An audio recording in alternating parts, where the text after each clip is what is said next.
Grass, and then he set up the 1916. See, I like that actually better. Yeah. And he's done it more. Well, he's done the 1916 more as a heel. He didn't really do it as much. I also love face. the pin he does after he hits it. Oh yeah, that was cool.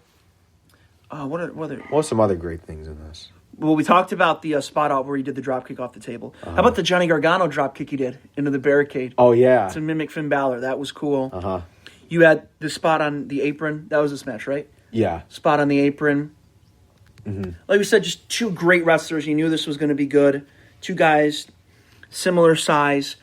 But I guess, because we brought up a point. With Johnny losing, if the main event doesn't happen the way it happens, what does Johnny do? I know. Like, that's the thing. Like, see, now it all makes sense. Because, what does Johnny do at that point? Probably nothing. I know, and how can you not do anything with...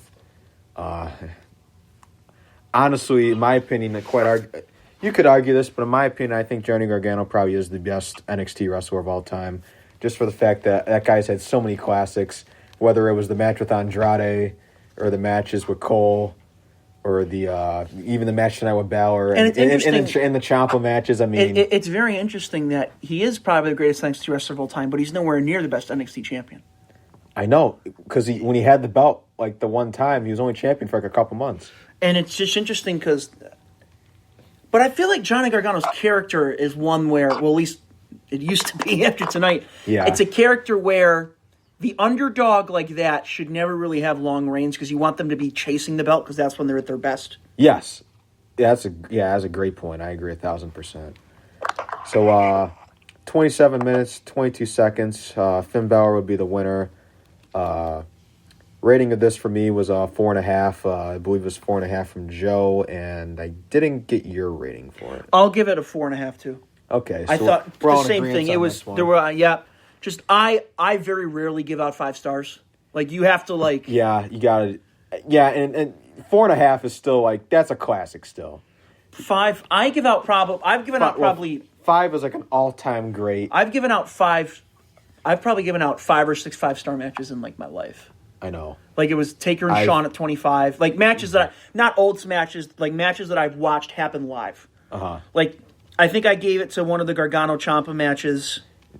Gargano Andrade, that was a 5 for me. I think I gave that 4 3/4 or 4. Yeah, I know Observer gave it 5. I gave it a Shawn and Taker at 25. I gave 5. John Cena, CM Punk. Money in the Bank. That was great. Just some of those matches, but again, 4.5, great match. Excited to see what Finn does next. Again, I probably think he should probably just go up against another babyface. Maybe. Yeah. We'll talk about later what we think could happen because a lot of this has to do with the main event. Yeah. It was also great to see. It's also great to see Balor back here. Have another really spectacular match because he had plenty of good matches, up on Raw and SmackDown, but he really didn't have those true great ones like he did in NXT. So it was nice to see him back. Yeah. Where he can be able to put on a show, which we all know, to the level we all know he can. Absolutely. So next we'd have the. Oh, sorry, you keep trying to say something. You're right. I definitely do have a huge prediction for Gargano at the end of the show. Definitely. Okay. Yeah, I'm pretty sure we all do. Yeah. So then we had the NXT Women's Championship match with Rhea Ripley and Bianca Belair. Another one I didn't really get many notes for, but I think we'll be fine here. Again, I think this was one going into where a lot of people knew what was going to happen. But I will say there was a couple things I want to point out that may have got me to change the way I thought it was going to go. When Bianca came out with the gear that said Black History and things like that, and then they showed her parents in the front row, I kept thinking, you can't show that and have her lose, but I guess you can. But because they did it. They did it. But honestly, I would have been fine with that because it looks like anyway we're going to get the triple threat at Mania. Yeah. So if Bianca... even if it would have been a short reign, I guess they could afford it because... Well, it would have just been nice to see Bianca get her moment. Yeah, she would have had a moment tonight, and then Ripley could have had the Mania moment. Yeah. But, so anyway, we'll talk about the match a little bit here. So, yeah, just pretty much... First off, I just want to say that every time Rhea Ripley comes out, I'm reminded of how much of a badass she is. Exactly. She is so cool. She looks intimidating. I know. She's such a badass. She's a great wrestler. Yeah, she's got a She's great only look. 12 years old, too, which really helps. I know. It's amazing how great she is already. She is going to be around for like 15 years. Like, she is so good.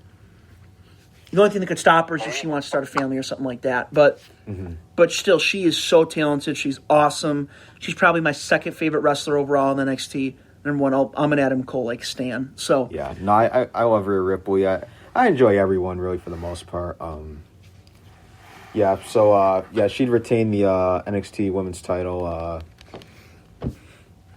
And then following the match, as she was posing with the belt, Charlotte Flair would attack her from behind, which we also kind of figured. I called that before the show started. I mean, I didn't read any spoilers or anything. I just knew it makes sense for Charlotte to come out and attack her after this. Because what else are they going to do it? Oh, yeah. A random NXT show? No. So here's the interesting thing. When Rhea wins, my first thought is, we're not going to get the triple threat. Uh-huh. But then, so Charlotte hits Rhea, kicks her, then does natural selection. Yeah. All that, and I think, okay, it's going to be one-on-one. And then Charlotte throws Bianca into the steps. Uh-huh. And then it's like, okay, they got to continue. So I guess we're still going to get the triple threat. But the problem is, without Bianca winning, if they do the triple threat, what is the kayfabe reason for putting her in the triple threat? Exactly, because she had her match tonight, which was her opportunity, and she lost clean. Yeah. So what is she going to have to do in order to get in? Like, they can't just... I guess they could just put her in, but still, like, I'm going to ask, what did she do to get into this? I know, like, she's got to, like, prove herself, like, in kayfabe. Yeah. Yeah. Whereas if she would have won, it would have made sense to put Rhea in, which is why I kind of wanted Bianca to get her moment, and I thought it made more sense storyline-wise. Yeah. But I guess she'll still be in it, which is good, because I think Bianca's good enough that she deserves to be, like, the thing that... Well, again, also, if I see why Charlotte attacked Bianca because on that NXT. Yeah. Oh, yeah. That's true. Yeah. They did both drop her. That's a good point. You're right. That's actually a great forgot point. about that. Yeah. So me personally, I think we're just going to get Rhea and Charlotte. You still think they're going to do that? Okay. No, he could be right. She could just be paying back for the attack on NXT. True. I honestly would prefer a singles match because I think there's going to be... There's been so many triple threat matches. Oh, yeah. I said this countless times throughout the night, and here I'm just going to share it right here. I tend to have an issue nowadays with triple threat matches, not because, like, in NXT, this isn't as much an issue because I've seen triple threat matches in NXT that were done fine, but I tend to have a problem with, like, a lot of the triple threat matches they do nowadays because, to me, it's just done as, like, a cop-out, like, because it's, like last year, WrestleMania 35. Becky Lynch and Ronda Rousey, to me, should have been like the match. And I thought that was between those two. I thought Becky won the Rumble, and I thought that was just there, and I thought that's what the people would have wanted to see. They added Charlotte in there, and I didn't mind that. Well, they did it so Becky could become double champion. Yeah, now that I did not like because I knew there was no longevity in it.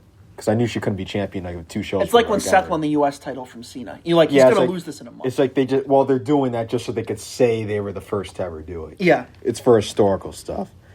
But yeah, so I tend to have... I'm not a big fan of, that, and I think sometimes it's like a way of, they don't want someone to lose, so, they just put the other person there so they can get pinned, or... It doesn't always turn out that way, but I that's just me. My guess would be that's what they do with Bianca in the triple threat. Yeah, but then in a way, I don't like that because I think it means so much Bianca's more. Bianca's a star. She is a star. Oh, no, she is. And the thing that sucks for Bianca is that Rhea is so young and so good and so charismatic and such a badass and just everything. Because Rhea's going to hold that title for a long time. Oh, no doubt. No, I like Bianca Belair as well. Which sucks because I think Bianca deserves a reign. She still can get it someday. No, she will get it. She absolutely will. But I think she deserves it now. I want Bianca Belair to be a champion. I think Bianca's awesome. Yeah, I guess, and maybe that's why she's in there. But see, to me, it means so much more if it was just a singles match because I think it'd just be... Because Bianca Belair's a star as well, but Charlotte Flair is, already established, star. Could possibly, who knows, go down... So, she may possibly go down as the greatest women's wrestler of all time. I'm going to say that right now. Who? Charlotte. Oh, yeah. So... I personally believe that, so I think it means so much more if she put over just Rhea Ripley. Now here's the interesting thing. As opposed because to the NXT Women's title will be on WrestleMania. Are they going to do no women's matches? No. Tegan Nox and... They'll probably do another Tegan Nox Dakota Kai match. Yeah, or involve the New Girl or something. I mean, so does Bianca not do anything at TakeOver if she's not in the match at Mania? that would be really bad. I'd actually Because that's I'd actually feel bad for him. That's my only counterpoint to Joe's point about the triple threat. Is I think it would be better to have Rhea and Charlotte, but I feel like you can't have Bianca do nothing WrestleMania weekend. I know. Yeah. And once again, it's like, oh, sorry. No, you're good. I was gonna say it's gonna probably be like a Roman Braun thing where Rhea gets that one match at Mania, and then they're gonna just go right back with her and Bianca anyway. Yeah, no, I think they'll do that too. But my only thing, that's true. Yeah, they could. But so you just have Bianca face somebody random at Takeover.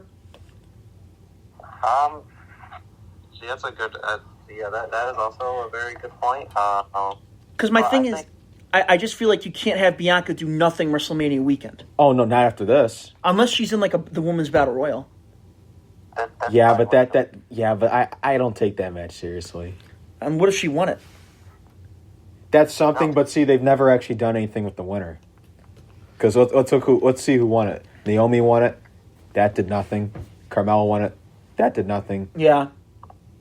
Yeah, but unfortunately, with those two, I mean, those two were big stars, but not like big stars. You know what I mean? Not like Bianca Belair. So I feel like if they do that, that would actually add more fuel to the feud. That's a good point, because that'd be a good enough reason for her to get a rematch.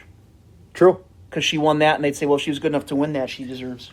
See, well, I know they have Money in the Bank. I know that they have all these tips and stuff. It'd be one thing, if you had if winning the Battle Royal did something instead, not so much with the Andre the Giant Memorial Battle Royal. I guess that doesn't eventually really afterwards mean it doesn't mean anything for their future. But I mean, you get the big giant Andre trophy. You get they give him this horrible trophy for the women's one. So it's that's all you get, and there's nothing else they've ever done with it. But I guess you could use that as a reason if they did it right this time. So yeah, there is that. Yeah, also you could just have Bianca win Money in the Bank if they do it after Mania again. Oh, that would be nice. Oh, that'd be awesome. Yeah. Yeah, and then because now they're starting to include NXT in our things, so they could say they could put an NXT person in the Money in the Bank match for the first time. Do something different. Yeah, Another great idea. Yeah, there's so many outcomes, and we'll see what they do. Get here. Mm-hmm. So honestly, it's the road to WrestleMania. You never know what you're going to get, but it should be a very interesting road regarding the women's titles. Yeah, there's definitely some good stuff going on, especially on Raw. This last month of Raw, I love it.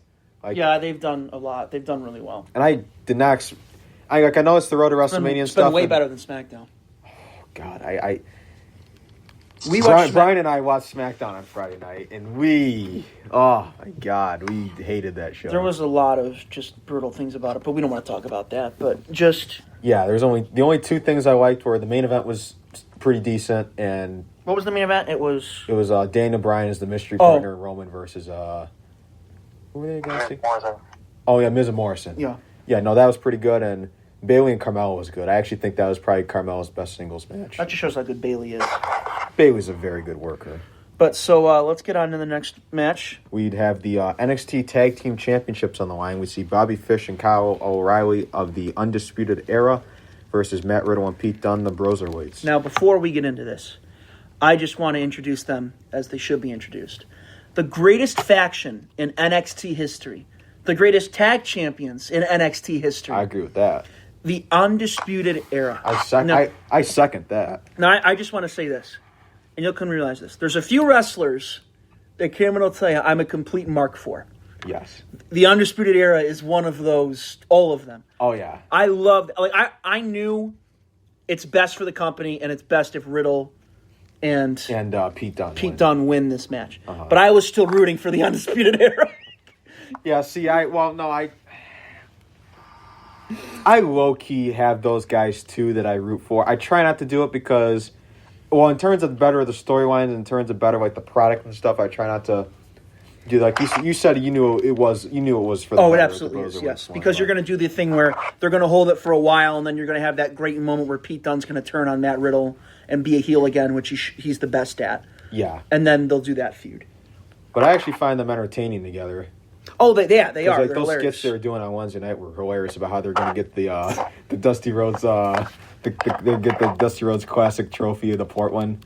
So they were trying to take a car, and then I guess Matt Riddle didn't have a license or something.